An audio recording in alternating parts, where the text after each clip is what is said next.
let's go to Berlin Wall era Germany for Atomic Blonde. Yes, yet again. This is a first film by a director called David Leitch, who has been a stunt coordinator with the Wachowskis for a while. He was also second unit director on some pretty big action films, including Jurassic World and Captain America Civil War. Most importantly, he directed some scenes in John Wick, which was officially directed by his colleague Chad Stahelski, who he'd worked with a lot with on the Wachowski films. Yeah. Now, when I went into Atomic Blonde, I thought, okay, this is going to be John Wick, but with Charlize Theron. It absolutely isn't that. It's an adaptation of a graphic novel called The Coldest City, which is set in 1989 in Berlin, just before the collapse of the Berlin Wall. And in fact, it begins with a clip of that famous Ronald Reagan speech where he says, tear down this wall. It's nested within a kind of a MI6 debrief scene where Charlize's agent, who's called Lorraine Broughton, is brought in by Toby Jones and John Goodman to account for, to all intents and purposes, 10 days of chaos in the German capital on both sides of the Berlin Wall, on the Soviet side and on the Western side.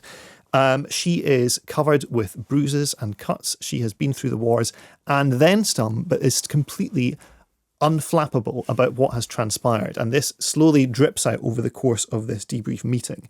Of course, we then cut to Berlin itself, where it turns out she got into trouble pretty much as soon as stepping off the plane, as this clip will illustrate. So, is this your first time in Berlin? Yes. Well, it's a remarkable time to be here. Wonderful music, superb nightlife, marvelous restaurants. You must try this central cafe for a drink. You'll need it later.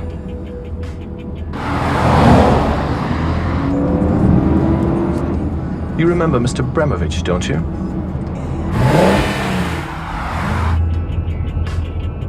Of course you do. Well, he's very curious what you're doing here in Berlin.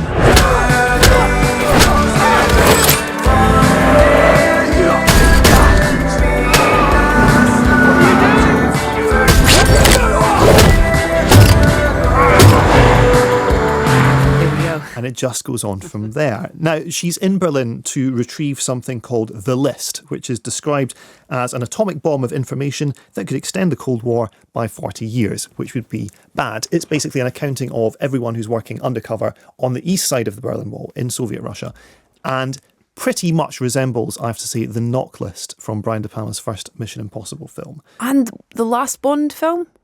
Or the one before that? Skyfall, the one. Yes, right, Skyfall. Yes, of course. And it is a MacGuffin. And then while she's there, she meets up with James McAvoy's, who's sort of gone an MI6 agent who's slightly gone native. He's called David Percival. He's running contraband. He's kind of dressing like Tyler Durden from Fight Club as well, and just generally having a whale of a time in Berlin.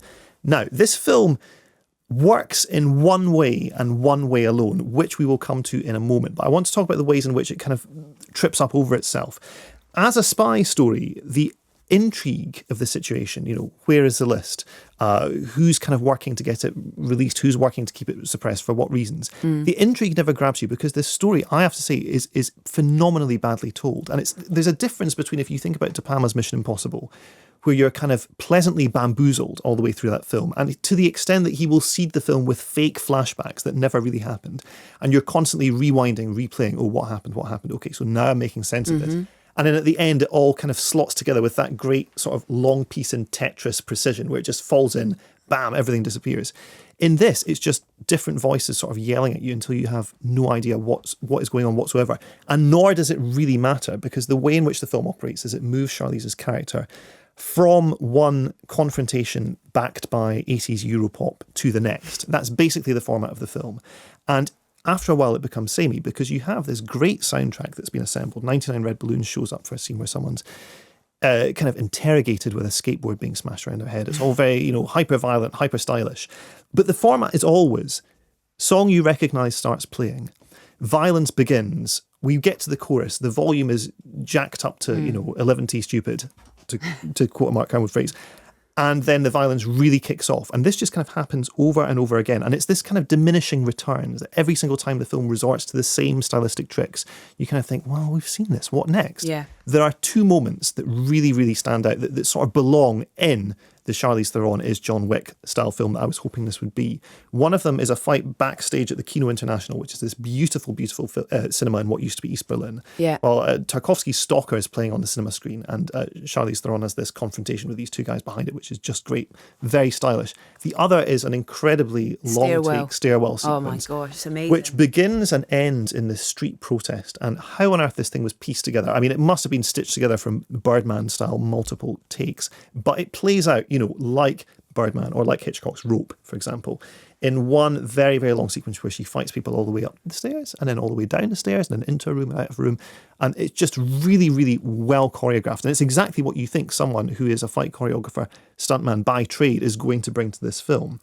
The sense in which the film really does work for me is seeing Charlize Theron playing an action star.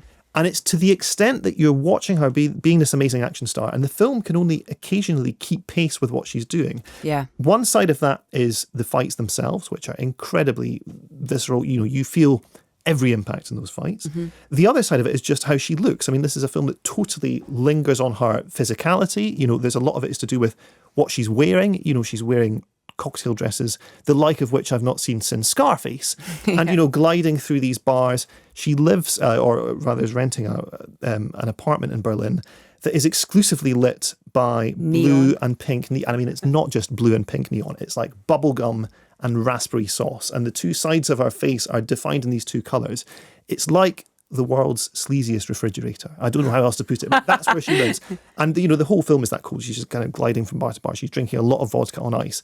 And it's very, very stylish and very, very superficial in a way in which it's completely meant to be. That's the level on which you're supposed to engage with this film.